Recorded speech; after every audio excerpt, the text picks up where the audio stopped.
Բարև ձեզ, եթերում է նվիրյալների պատմությունը հաղորդաշարի հերթական թողարկումը։ Այսօրվա մեր հյուրն է 44-օրյա պատերազմի մասնակից Յուրի Ալավերդյանը։ Ողջույն Յուրի ջան, շնորհակալ ենք, որ մեր հրավերը ընդունեցիք։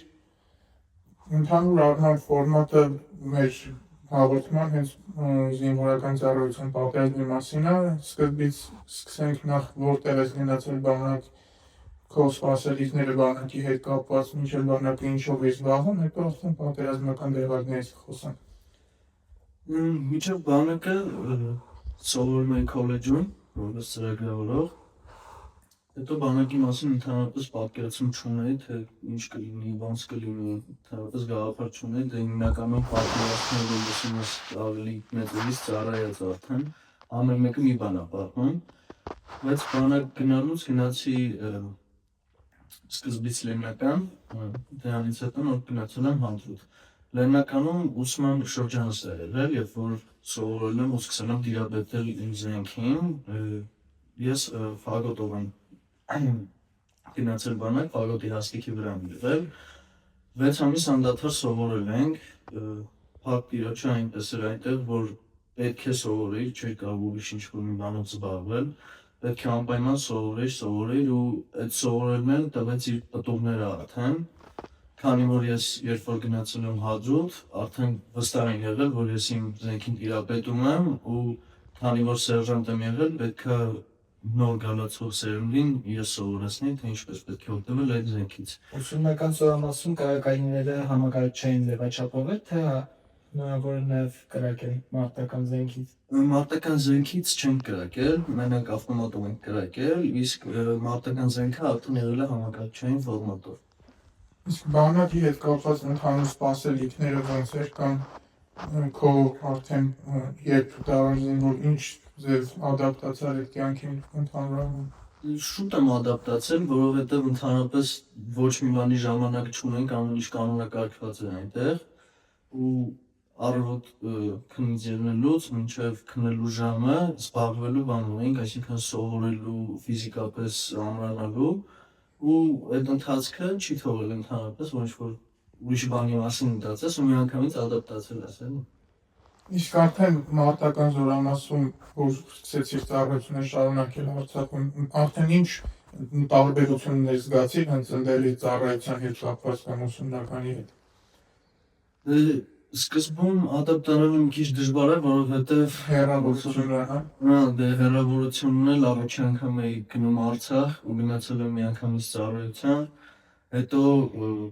այնտեղ ավելի մի քիչ ազատ էր գրաֆիկը ու կարողանում ենք մի քիչ արդեն մտքերը գալիս էին ու սկզբի շրջանում մի քիչ դժվար էր, բայց դրանից հետո էլի ադապտացել եմ ու հիմնականում առաքելությունը այնտեղ եղել է այն, որ իմ զինվորներին կարողանամ սովորեցնեմ զենքից ճիշտ օգտվելու կարգը եւ սկզբի գնացած ժամանակ էլ այնտեղի եղած սերժանտները ինձ շատ լավ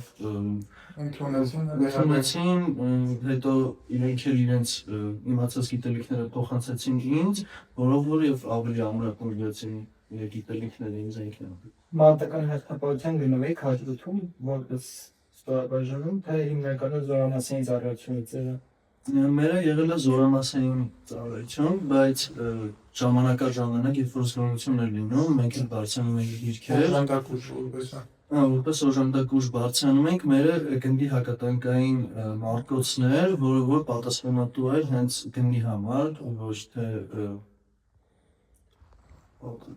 գումարտակի կամ ոչ թե գումարտակի առանձին դաշտերից է, առանձին դաշտեր։ Զգոնության դեպքում ենք բարձրանում հերթապահությանը։ Իսկ արդեն պատերազմի մեկնարկին եղել եք զորամասում սեպտեմբերի 27-ի ամսին։ Ամսի 25-ին էլի զգոնության գնացինք արդեն դիրքեր, ես երևի եմ մախնում եղել, որ ամենը քիչն է հավատացել, որ կարող է սկսվի, ու ամսի 28-ին դե արդեն բոլորս սկիզբ էլի ոնց ինչ պայմաններում դուք իմացաք, որ արդեն ամեն ինչ սկսվում է։ Առավոտյան տագնապ տվեցին, բայց էլի ես իմ մտքին է, որ պատերազմ չի կարող լինել, շատ է լինում, որ զգոնությունը ստանում են դիրքեր, տագնապներ, ինչ-որ վարժություններ։ Անհավատ 20 թվին մտածում ենք, որ հենց այդ վարժություններից ինչ-որ մեկն է, Բայց տագնապ տալուց հետո առաջի ռումբի պայթյունից հետո արդեն զգացինք, որ չէ, ամեն ինչ լուրջ է։ Պոլիսին էլ է ձեզ մոտ տագնապ եղել էլի համալրում դիրքերում։ Դիրքերում ենք եղել, այդ ժամանակաշրջանում ամառում ենք եւ սեպտեմբերին եղել ենք հիմնականում դիրքերում, բարձրանալիչներ, տենց շուշուտով։ Աթսի արված էր հենց սկզբում, թե ինչ որ ականանետ էր կամ ոնց։ Ձեր գիծը ոնց որ երկրորդ գիծ է եղել, չէ՞, ես դա։ Երկրորդ մի քիչ է։ Հա, Ականանետի համար հեռու էր, դե 20-30 երևի։ աթսների հետ ական արդեն իրանց նայել դրով սկսեցին ձեր վրա գրակել։ Իսկ կապ ունեք առաջնագծի հետ, ընդհանուր ոնց էր զեկուցումը, իրավիճակը այդ պահից։ Իրավիճակը Մարկոցի հրամանատարն էր կառավարում, Մարկոցի հրամանատարից վերև մեր հրետանուպետներ, հրետանուպետը կարգավիճակություն տալիս էր Մարկոցի հրամանատարին, Մարկոցի հրամանատարը արդեն մեզ։ Այդ ժամանակ ունենք երկու սպա, Մարկոցի հրամանատարն էր, մեկ էլ դասակի հրամանատարը, Արմենակը, ով զոհվեց։ Մարկոցի հրամանատարը դասակի հետ գնաց ուրիշ ուղղությամբ, իսկ մեզ արդեն ուղարկեցին, ոնց որ են գնացին ձախ ուղղությամբ, մեզ ուղարկեցին արդեն դեպի աջ ուղղությամբ։ Այդ արդեն ամսի քանիսն էր հենց էլի իսկ Իսկ բուն օրինակ ձեր մարդկոցին երբ վանից սկսեց մարդական խնդիր կատարել։ հենց ամսի 27-ից, ամսի 27-ին արդեն Հակառակորդին դիմադրելու վեցտակ։ 3 շարժին։ Այսինքն իրանք ջերքել էին առաջնագիծը, մոտեցել էին ձեզ, հա։ Մոտեցել էին արդեն ու հորիզոնում պարզ երևում էին Որ դիրքի ուղղությամբ զգալի կոնկրետ։ հատուտում։ Թիվը չեմ հիշում որն էր, բայց աչու կողմին թվում էր Ջաբրելին, ավելի մոտ Ջաբրելի հատվածին ու հենց այդ ամսի 27-ին արդեն մեր գործունեությունը սկսել է, այսինքն արդեն սկսել ենք տանկեր խոցել ու ես վստահ եմ, որ մատական առաջադրանքը լավ ենք կատարել։ Իսկ հենց այդ տանկերին տեսնելուց ինչ զգացողություն առաջացավ քո մոտ, որ առաջին անգամ թշնամու տանկ ես տեսնել ու պետք է խփես, ինչ զգացիր այդ բանը։ Դե առաջի կրակոցը մի քիչ մի քիչ վախենալու, մի քիչ չպատկերացնելով թե ինչ է լինելու, որովհետև որ նայում ես իր արկա մեծ է շատ։ Ու սենց կողքը դա չես պատկերացնում, որ կրակես ոնց է դուրս գալու։ Ոնց տեսականորեն գիտես, բայց գործնականում որ չես տեսել, մենակ համակարգչով գտել տենց։ Բայց առաջի կրակոցից հետո միանգամից արդեն յարդից սկսել եմ կրակել, հետո իմ Մարկոցի տղաներն են սկսել կրակել, ու տենց հակառակորդի տանկերը խոցել են։ Իսկ իրանք արդեն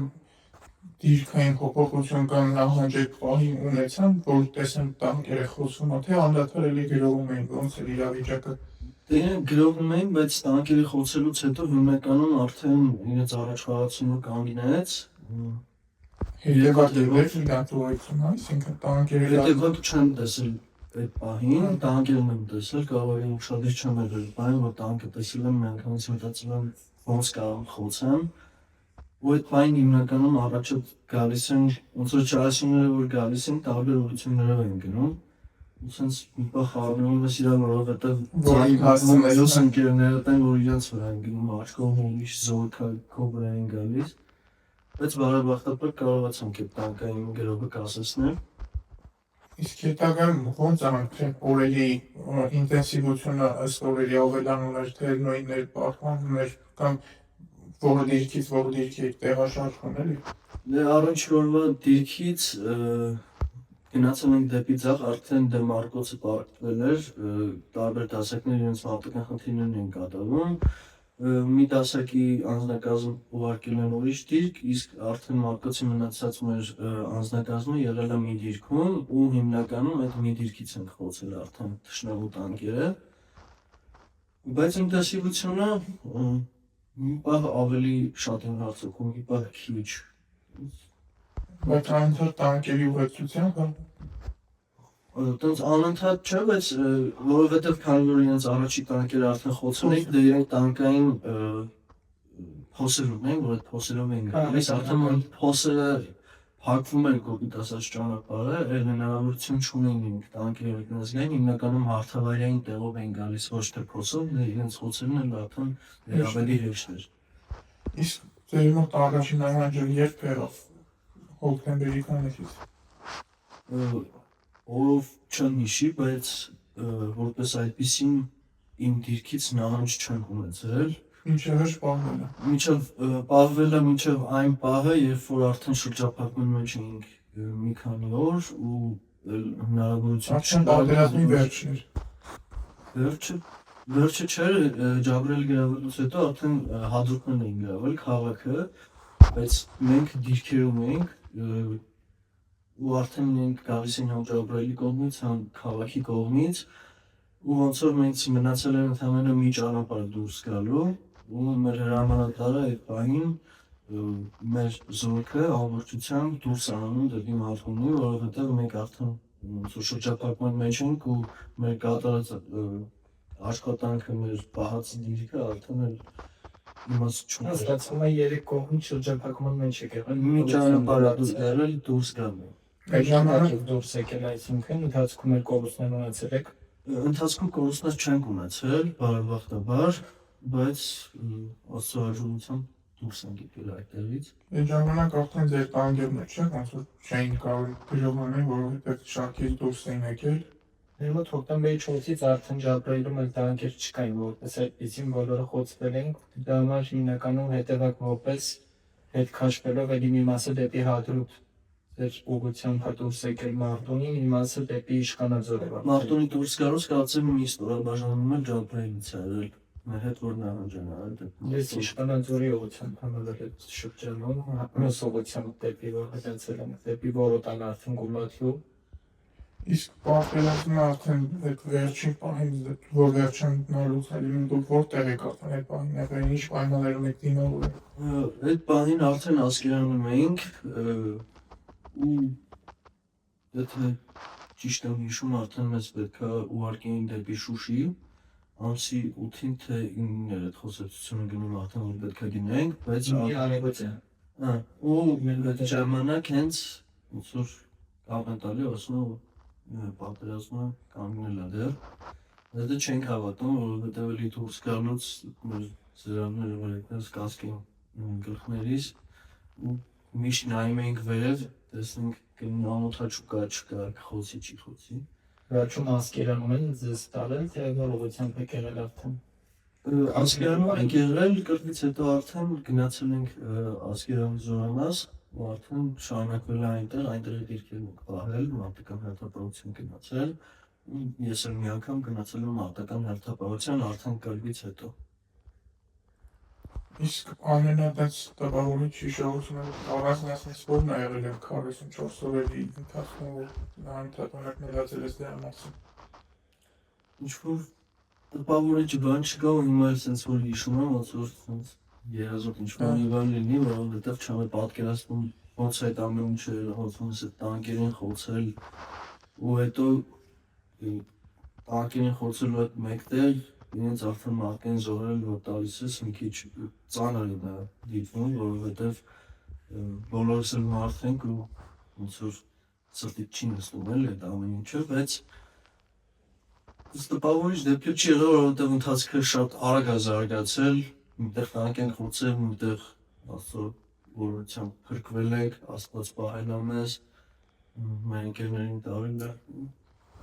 Իսկ եղել է տենց դեպք, որ օրինակ ձեր տեղային անցել ու տենց ինտենսիվ կրակ են վարվել ձեր ուղղությամբ, որ կարողան չէ զուգասան։ Երկու անգամ կարծեմ թե մի անգամ հարձակում է եղել, արդեն մեր մարտկոցը արդեն առաջնագծում էր, քանի որ մեր մարտկոցի բուն նպատակը գնդի հակատանկային մարտկոցներն էր, մեր մարտկոցը եղել է առաջնագծում ու մենք հերթապահությունը տարել ենք առաջնագծում ու միշտ այդտեղ ենք եղել, ոնց որ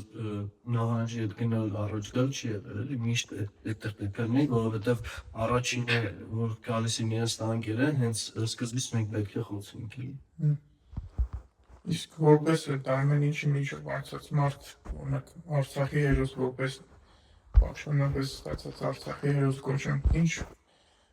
քո փորձից կիսվելով ինչ խորհուրդ կտաս օրինակ ապագա սերունդին, որ հնարավոր է նման իրավիճակում հայտնվի կամ ընդհանրապես բանակային ծառայության հայ Մարդկանց ովքեր դեռ պետք է մեկնեն բան